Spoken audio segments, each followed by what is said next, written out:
Fantastic, thank you. And one really interesting bit of advice that Meta gave us there regarding Casper Labs was that they viewed that mass adoption and the movement to adoption was really going to come on board through enterprises and organizations. Which brings us to our next conversation. We're taking a look at Web3 adoption and how we get to this next wave of users and use cases, and also how major brands can really help drive this movement forward. So we have an excellent lineup. I'm really excited for this conversation. We have Jouell Wright, who's the CEO and founder of TradeU, Carlin West, the Chief Licensing and Creative Development Officer at Naftos. We have a Senior Web3 Engineer at Pepsi, Brendan O'Flaherty, Sandeep Kaur, who's the founding executive at Feedi, Julian Kim, who's the VP of Strategic Partnerships at Equinox Group, and John Lee, who's the head of blockchain programs at Shopify. So guys, can you join me in a round of applause for our next round of speakers?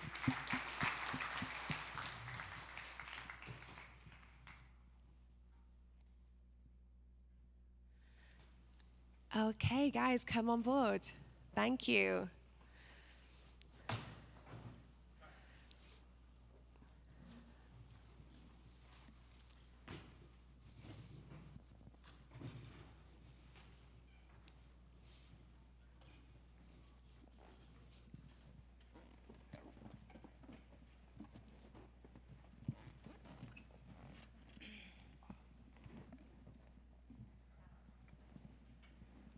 Well, welcome everybody. My name is Jouell Wright. I interview global leaders in the crypto and entrepreneurial space via my YouTube channel, TradeU. And this afternoon, we have a great panel. We're going to be learning about Web3 and how major brands are integrating their companies into the space. So let's have a short introduction of everyone on the stage, if you may. You want to start Carlin? with me? Yeah. Hi, my name is Carlin West. I'm the Chief Licensing Officer for Naftos. And what's so great is we can't see you guys. We see lots of white light, but Naftos is a leader in the licensing of branded content in the NFTs in the world out there. So major brands are what we get involved in. Hi everyone, I'm Julia. I run partnership, innovation, and the venture fund for Equinox, the health and wellness company. That's it. Hey, my name is Brendan. If you know me from Twitter, you probably know me as Bread. I am the senior Web3 engineer over at PepsiCo. Hello, everyone. My name is John Lee. I am the head of blockchain programs at Shopify. And I think there's been a lot of discussions happening earlier about utilities and driving utility. And part of what I'm here to talk about is specifically around token-gated commerce in the e-commerce space and how we are bringing Web3 forward. Great. So let's dive in with Brandon. How is PepsiCo using their strong customer base to encourage consumers to check out their Web3 products? Well, so it's what we've been kind of working on over there is kind of trying to leverage some of the existing loyalty and reward programs that we have and bringing them on chain. Obviously, with a lot of other companies hopping in, I'm sure people have heard or at least seen the Starbucks activation, GameStop. You know, a lot of these companies are going to Polygon, and presumably because of the low gas costs and some of the things like that. And what we're trying to do is more so build out a kind of like a private chain, a semi-private chain. You know, to really keep in mind the different data regulations, not only here in the U.S. but you know, globally as well. Protecting that first-party data is absolutely, you know, our #1 priority. And so by leveraging some of the existing customers that we have, transitioning them over to an on-chain system would allow them to kind of build that P2P network. Giving us a little bit more of just richer data sets that would allow better direct-to-consumer marketing. Nice. And I noticed you guys had the Pep coin or the Pepsi coin. There's been a bunch of names. We're still trying to figure out what's going to be the name of, you know, whether it's a coin or a token or if we're just going to call them points. You know, I mean, so we'll kind of see. Okay, so it's kind of like the Starbucks thing where you're going to have the rewards for the consumers? Yeah, absolutely. You know, keeping EVM compatibility in mind, because I truly believe that as all these other chains are starting to pop up and all these other different loyalty and reward programs are happening, if we can kind of have at least a baseline that's at an EVM compatibility baseline, then later on down the road, I see us all kind of being able to play in each other's sandboxes. Nice. And so, Carlin, you're at Naftos and you guys are focusing on licensing. Can you share some more about what you guys are doing to incorporate that with authenticity and Web3? Yeah, what we're so excited about is we're kind of taking a reverse approach.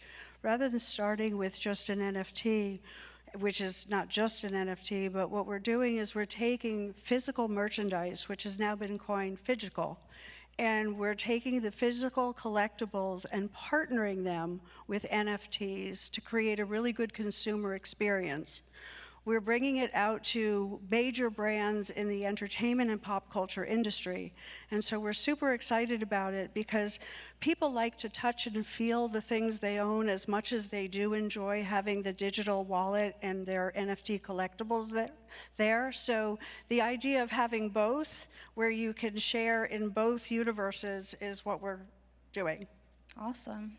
So basically, we see our daily lives are changing with innovative tech, and we're seeing the metaverse developing as an alternative way to socialize and express ourselves. So Julia, you're in Equinox, you're in fitness. How do you see that Equinox incorporating this tech into fitness, and what are some of the ways fitness will begin to see transformation? How will they engage?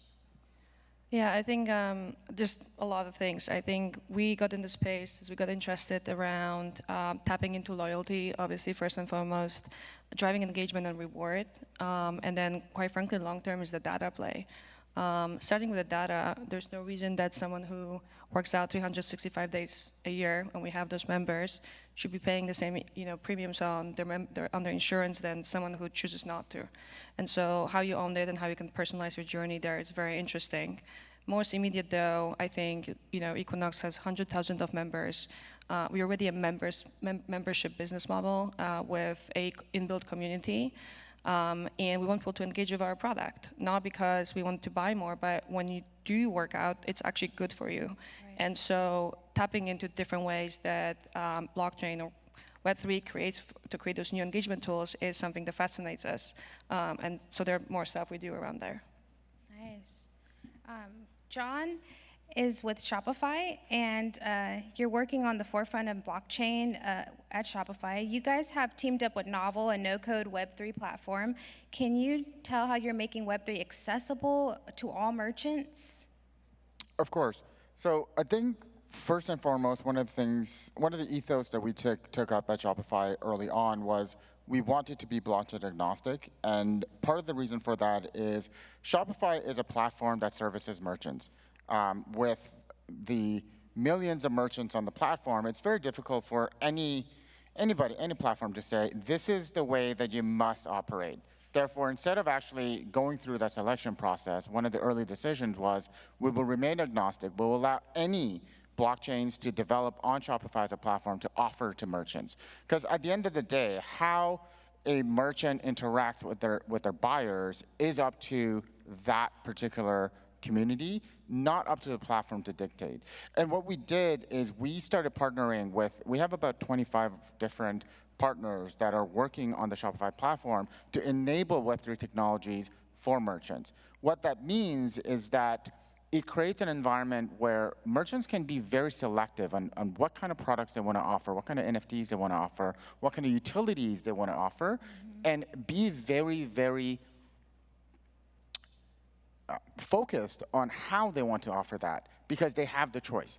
With the variations in all the different blockchains that are being made available, as well as all the utilities that are being made available, it gives you the ability to create very specific programs without being kind of locked in to a preconceived notion of what a loyalty might look like. And I think that's how you actually drive adoption and drive for the general public to actually start coming onto the space. Interesting. So how will this change the merchant industry? Are you seeing an increase in NFT merchants specifically? I think what we're seeing is the behavior of both the merchant and the buyer changing. The way we like to talk about NFTs at Shopify is that an NFT is not a wallet. An NFT is not the composition of what's in it. Rather, the wallet is a buyer. And what we mean by that is that the behavior of that individual wallet is what you're driving to in order to associate that relationship between a merchant and a customer. Not necessarily the traditional way of thinking about it, which is you try to find customers who, are in your personas of who you want to sell to, and that's who you target. But when you look at wallets, the information in that wallet is the definition of that persona, not the individual who owns it, but rather what is the behavior you've done in that wallet. Because I'm not sure. We are at a blockchain conference. I hope everyone here has a wallet, at least one. But personally, I have hundreds or thousands of wallets that I don't keep track of most very well, but I do. And every single one of them behaves differently based on what community am I in, what blockchain am I operating in. And the thesis is that the buyers will do the same thing with the different wallets that they have. This concept that one wallet will rule all, I think is a flawed approach, because we've already seen behaviors by Web3 natives that have multiple wallets for different purposes. And so that's, I think, how we think about it in order to actually drive that adoption. Nice. So overall, we're all still pioneers in building in this space, and it's fairly new in the industry. Therefore, we're seeing progress being halted and delayed with regulations and security. What, if each of you may share, what are some things that you've seen that are stopping you from progress and creating in this space? Carlin? I think the thing that's stopping progress is just the lack of understanding to the world outside of this audience. It's a very big world out there, and as an example, I just recently attended New York Comic Con, and one would think that would be loaded with NFTs and crypto natives, and there were only 2 companies that even had a small presence of a product. So I think the biggest challenge that we have working together as an industry is getting out to the public and letting them know this is very much a collectible that they can share, that they can keep, that they can enjoy. And a little bit more about my background is I was actually part of the team that launched Pokemon. And we brought it from Japan to the United States, and I see a lot of the same similarities here as the beginning of trading card games and Comic-Cons and things started to take over Web 2. And so as we move into Web3, I think it's up to us collectively as an industry to really work together to get more people in the mass market, which is what Naftos is doing, involved in blockchain. Nice. And May, please. Yeah, for us, it's friction. There's too much friction. We at Equinox used to have actually 2 apps a couple years ago for digital and physical engagement, and it was the same app, but people didn't even want to download the second app. So we have to stop talking about wallets, NFTs, and it's just another way of engaging, right? When I go on a website, I don't ask myself, it's built on Python. I just care that I can, one click and essentially check out. And so until we get there, the mass adoption will be very hard, and it will be on the brands that have building communities and customer to change that and onboard the next wave. Nice. What about you, Brandon? Yeah, the number one biggest headache is legal. Always. It's finding that line between acceptable with legal and, all of us know that crypto and NFTs kind of operates in this gray area until we get either, is it a security, is it a commodity, is it, and then when you mix in, now we have data protection rights, and now also, when you're dealing with something that's going to be, a global company, now you have sanctioned lists as well, and identifying buyers that are sanctioned lists from anonymous wallets, and it used to be like, IPs, but with VPNs and everything else now, there's definitely some tricky stuff as far as who's allowed to actually participate in these ecosystems versus who's not. I would say that really the biggest blockers in driving a lot of this is we talk about this too much. And what I mean by that is, yes, there are definitely regulations in place. There are things we have to consider. There are definitely areas of concerns that exist in this space. However, there are also things you can build without ever running afoul of any of the regulations that exist. A good example for that is within, at Shopify, when I took over 2 years ago, we launched our first product within 6 weeks of creating the team. And that was the ability for merchant to sell NFTs. Now, understanding, of course, the complexities that are involved in between wallet management, sanctioned wallet, and all of that. But when you get down to it, and when you have the conversation of, well, this particular NFT is no different than a T-shirt you purchase on platform, then what are the regulations that apply? And you drive it forward. In fact, I was just actually at a panel last week for the European Commission's discussion by Blockchain for Europe, and there was a lot of interesting conversations where people hadn't even considered what goes beyond just strictly all of the crypto conversations and crypto regulations that are happening. So one of the conversations I like to have is around this token-gated commerce that we're building out, which is very specifically about, a lot of people here have talked about it throughout the day around things like loyalty and creating communities. But what does that actually mean? A good example of that, we're all, again, at a blockchain conference. We did not get an NFT as a receipt of ticket for attendance here. But think about what that can do. Because imagine if all of us had an NFT, and then all of us wanted to go have lunch. If we're to go to a restaurant around the corner, then we may just need to connect a wallet to tell them, to prove that we're attendees here, and get a discount for the food we order. And beyond that, if there's swags being distributed in the expo hall, where you have an NFT, and you can go on the e-commerce site and order directly from the e-commerce site to be delivered to your house, rather than have to pick up things and then put it in your bag in order to check it. Like, there are actual use cases that are very prevalent and useful that we can definitely implement and show this is how we can actually affect the world and change how people interact with these crypto assets. But we don't do that. And instead of doing that, we talk about what are the risks of doing that. And I think that that's where it's like, there are ways of implementing things without running afoul of those regulations, and it's very important that we kind of focus in on those. That's a great point. We see Mark Cuban doing that with the ticket sales with the NBA games, and that's very important. So for all of you, what is the engagement for educational outreach for each of your companies? How are you engaging with schools, colleges to ensure that we are able to inform the masses, educate them, and get those creative, innovative minds with your companies to help spread that? One of the ways that we're doing it is through the brands that they know and love. Yeah. So rather than creating new IP, we are focused on some of the biggest entertainment IP in the world and creating product that is paired with an NFT. So it's a very easy way of entry.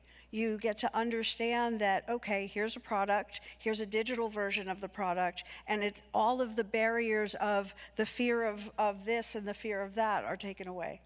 Nice. And Julia, anything? I think for us, again, we don't really do anything actively, but I guess it goes back to brands entering the space. We are going to educate our member, a member who, you know, it's high net worth individual who, you know, is tech savvy, etc., who most of the time don't have a wallet or know anything about blockchain. So, you know, they come home and kind of talk about how Equinox helped them give utility to things that actually matter, because, you know, they could choose a song as they walk into Equinox because that's the Equinox they go to and they go with regularly, or because they, you know, got personalized merge drop because they run 500 miles, and we knew that. Like, those are the things we're setting the use cases, makes it very cool, and people talk about this. Nice. And Brandon, at Pepsi, you guys are huge, so what are you guys doing to engage with education? Well, I mean, I think the biggest key with education, and something that we're trying to focus on, I mean, we've done a couple of seminars and some, I did an online for a group of high schoolers. It was kind of like a webinar. It was like a 6-hour full day thing for them, as far as like, here's some MetaMask, let's get you onboarded, let's just teach you some of the basics, you know, just so you can go out and play. Yeah. You know, spun up something on Rink B back when Rink B was around, you know, and I think that the key to essentially mass adaptation or onboarding or education is going to be people need to start actively using these wallets and actively participating in these communities on chain without really knowing that they are. And because then once you can get them to a point where all of a sudden they have this digital collectible, right? Not an NFT. It's not an NFT anymore. It's a digital collectible. And once they have that, and they see, I could sell this for 20 bucks, 50 bucks, 100 bucks, whatever, they'll take it upon themselves to figure out how, and then at that point, they're going to tell their friends and they're going to start teaching each other, and I think it'll start to spread like wildfire. Cool. And John, you're really good at getting the exposure at Shopify. What are you doing? Well, before I answer that, the one question I have for Brandon with his response is why must it be on-chain? Because you said it's on-chain but masked. So the question I have for you is, yes, being on-chain is important. Yes, having on-chain assets is important. But why must that be a primary factor, especially when we're talking about adoption? I think that the on-chain mechanics are important for, again, protecting data of your consumers. And right, what Spotify's doing, you're saying, let's not even include the people who own these wallets, let's just identify them as wallets, But having on-chain, it also allows you to create this peer-to-peer kind of interaction amongst these wallets and amongst these tokens that can be traded back and forth to each other. I use the example of I could see an ad for something, whether it's online or on TV or anything like that, that it solves a problem I'm having, it's in my price point, it's, checks all the boxes, and I'll think about it. But if somebody I already know and I trust says, I just bought this and it's sick, I'm gonna go buy it right then and there. I'm ordering it on my phone immediately. I'm not even gonna look into it. I'm just gonna immediately order it because I trust my friend's opinion, And I think that by having on-chain interactions like that, not only are you working in a trusted environment of peers, essentially, but it also allows me to just simply give you something, without any permissions. My apologies. I didn't mean to ask the questions. But at Shopify, what we're doing is we are definitely educating our merchants and our partners around what Web3 looks like and how to do it in a way that makes sense in the commerce context. For developers, we feel that actually the education is reverse, is where we actually need to educate Web3 developers on what it means to do commerce.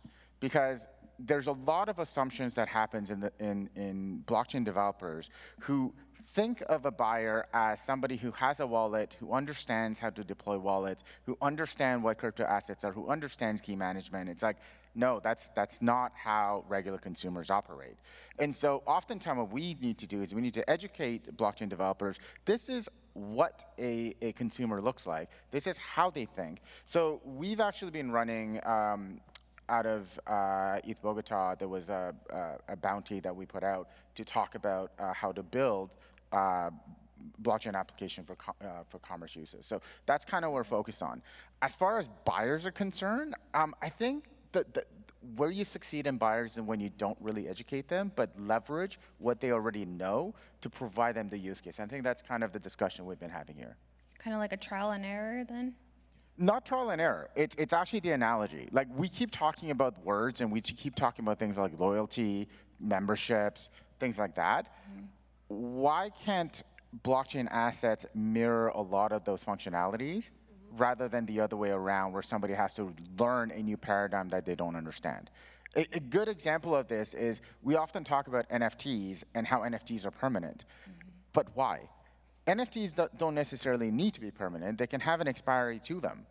And that is something that people understand. Like, membership that you purchase that is valid for a week, valid for a month, is something that people actually understand, and inherently, there's no explanation needed for that. Right. But when you say, oh, this is not permanent, you have this forever with this utility forever, then it's a new concept that they can't fathom to understand because there's no analogy that exists in their world.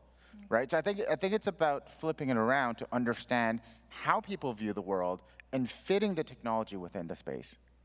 Great.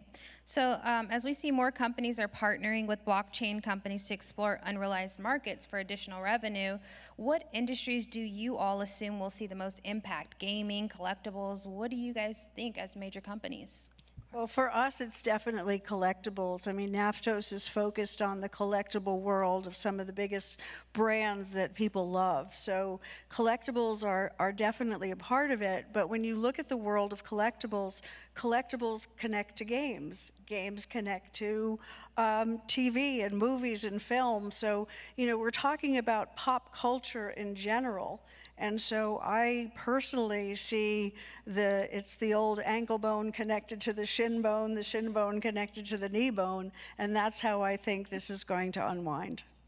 Julia, what do you think? I mean, music and collectibles was my first, obviously, bias. I do think fitness is a massive use case for Web3, mostly because it's a little bit of a different use case, which is that if I want to buy a digital or physical asset, you know, the constraint of doing so is my amount of money I have, et cetera. But at the end of the day, you can just go and buy it, right? It's an immediate reward mechanism.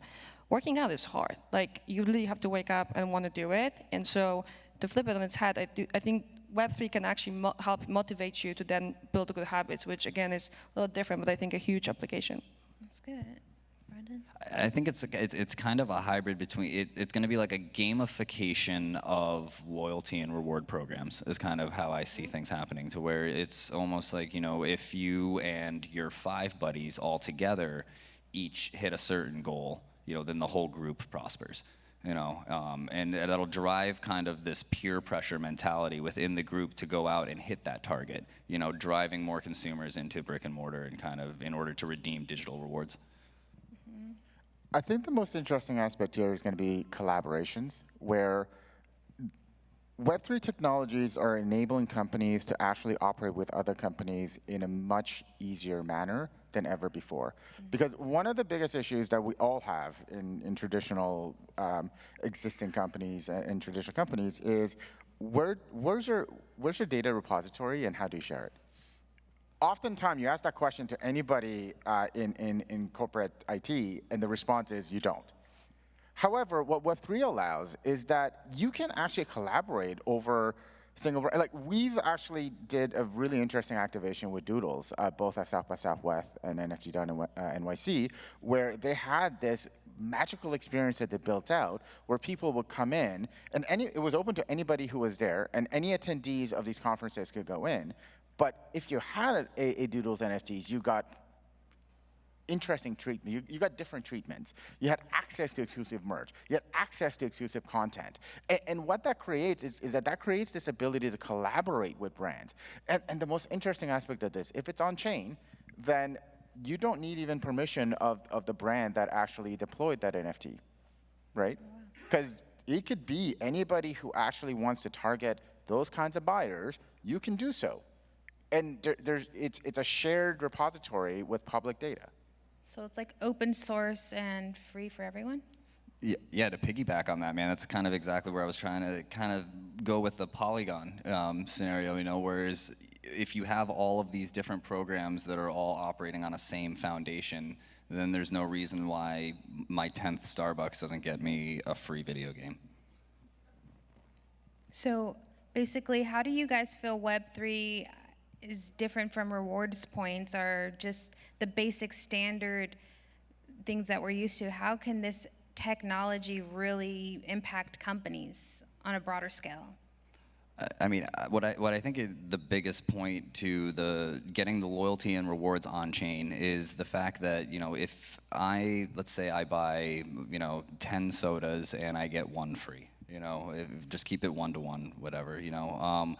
If I'm collecting these, you know, well, not only can the other brands also, you know, see what tokens I'm holding in my wallet, you know, and either incentivize, cross-promote, have marketing campaigns that are limited time, things like that. But it also allows permissionless transfer of those points. So let's say, you know, you were only 2 points away from a free soda, and you're out and you left your wallet at home, something like that, I can just immediately give you points. You can go redeem them, get yourself something to drink, and there's no oversight. There's nobody that can tell me that I can't do that. I think it also lends itself to community. So Web3 presents more of a community-based environment for a loyalty program, because if you're in a loyalty program for a bank, for example, you don't know who the other people in that loyalty program are. But in Web3, you get to share your information, and perhaps you partner, the two of us partner up our points, and we get a whole case of soda this time. So I think community is a very key attribute of the whole Web3 experience. Yeah, I think, the interaction to brand and with one another is obviously huge. And then the question also is for membership-based models is how can you make them even more dynamic? Yeah, we can do a lot on Web2, but the reality of this for majority of corporations is that data, even internally, is so hard to navigate. And so for companies that have ecosystems or different products, it's very hard to track that you were in Starbucks and then you went to Disneyland and wherever else, right? Like you suddenly can path people in a very easy way to reward them and kind of build their dynamic persona as they grow with you and the brand. Right? And to build on that, I think what we talked about so far is that end buyer loyalty. But I think what Web3 and blockchain technologies enables is also supplier-based loyalties and supplier-based reward. A good example, like for PepsiCo, who actually has affiliates in restaurants who sell their products. Right now, to run cross-scale loyalty programs, the buy-in is massive. In order to get both affiliates and people without direct marketing, it's one of the most difficult things to do. However, in Web3, it's very easy for somebody like PepsiCo, as an example, to turn around and say every restaurant who sell our products and anybody who purchases that product can actually get a loyalty reward, right? Or if you connect your wallet and you show that at any point you've purchased it or you bought 10 drinks at different restaurants, it's an easy thing to do through that collaboration rather than everything being owned by a big entity that has to drive and has to drive that adoption. Everybody sees the benefit of it. Yeah, and it's interesting you should say that because, I mean, if you can think about it too, I mean, everyone always talks about wallet tracking and customer tracking and buyer tracking and things like that, but when you have a closed loop system, you can also track the data on that token, you know, and so you can see where it was redeemed, how long it was held for, was it transferred to a buddy or was it redeemed at a store on the other side of the country or the other side of the world, you know, and then, you know, if you can now picture, you know, a retailer receiving that, you know, token and now subsidizing their existing POs with those tokens, you complete the loop. Right. I think the concept of a share of wallet also changes. Like we talk about share of wallet as a, you know, how much money can I grab from what your, for, you know, disposable income. Here, a share of wallet literally means is like, which brand are you proud to show off there, right? Yeah. Physically there. Exactly. And I think it gives you more thought into who and why you interact with. It does create more of a emotional connection with the brands that you choose to engage with. Yeah, so hearing all of the benefits on the business end and the consumer end, do you guys feel your companies will start leading into tokenizing, like some kind of token for each company, and that way you can have that data in its special place versus paying with fiat currency only as an option? I'm trying to stay as far away from fiat conversions as possible right now. You know, realistically, you know, if you can think about it, like each brand has their own ERC20, you know, that can be used to redeem any 721 from any of their participating brands. You never have to have that conversion to fiat, and you can still maintain this loyalty and rewards program. Or the question I would have is, why do you even need a point system where what you could do is literally have an expiring NFT in somebody's wallet and offer them a 10% discount every time they check out with the product? Mm-hmm. At that point, it is no longer a fungible token. It actually is a membership loyalty program that actually no longer requires you to keep track of points and numbers and things like that, but it's just something that just works. So I brought up this example of, you know, tickets being NFTs. Well, imagine if PepsiCo decided to provide a sponsorship and say, if you are an attendee here and you purchase a PepsiCo product in your bill at a restaurant, then you get a discount. That is now a very easy thing to do where you have an NFT that represents, your attendance here, and you can validate that. And on top of that, the restaurant can validate that, yes, there was a PepsiCo product on that receipt. Therefore, a discount is applied, right? And when you flip it around, because I think we all understand the concept of, oh, we want these points and we want to accumulate these points, but is that really how people kind of operate in their daily lives? Point tracking is something that's I think is happened because it was an analogy that existed, but it is not the natural way that we think about these things. Great. So as big companies, you guys are seeing all of these other companies engaging in Web3. Are there any specific businesses that you're looking at their, their culture that you are inspired by and you want to incorporate into your strategies? Well, for us, at Naftos, it's really about entertainment brands. So the brands that give people smiles and make them feel good and have them forget their lousy day. So, we really engage with the best of the best in the entertainment brands of the world.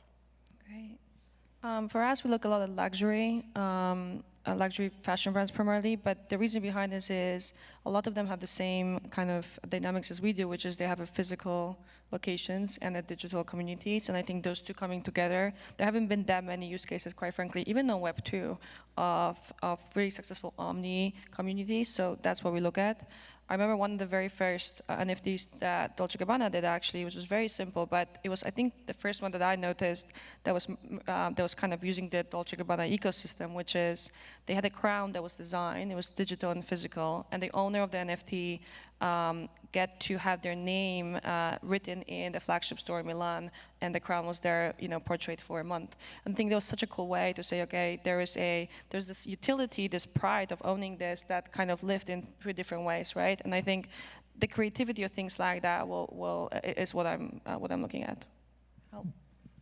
It's tough with like a CPG company, because we're really looking into how to leverage more so in real life events and things like that, because realistically, you get an in real life event every time you go to the store and you buy a soda, but like having these more activations around community and around music and around kind of some of those real like at the moment activations, and I see a lot of promise in a bunch of different AR kind of companies that are starting to pop up now and leveraging them for in real life activations.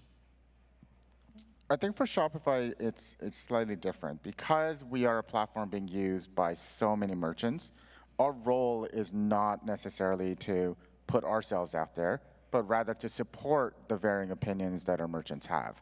And that is the reason we took the agnostic approach, the blockchain agnostic approach. That is the reason why we're partnering with so many partners to deliver this. So I think our approach has to be slightly different because we have to think of it as a platform that's there to help merchants get better interactions with their buyers, and that's our focus. Great.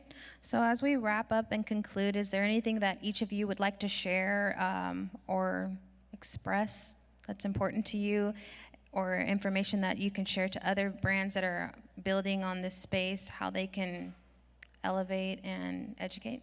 Well, I think the most exciting thing, and I led to it earlier, is that this reminds me so much of early Comic-Cons and early events in the pop culture space, where there were your early adopters that came on board, and you guys and all of us together, we're all pioneers.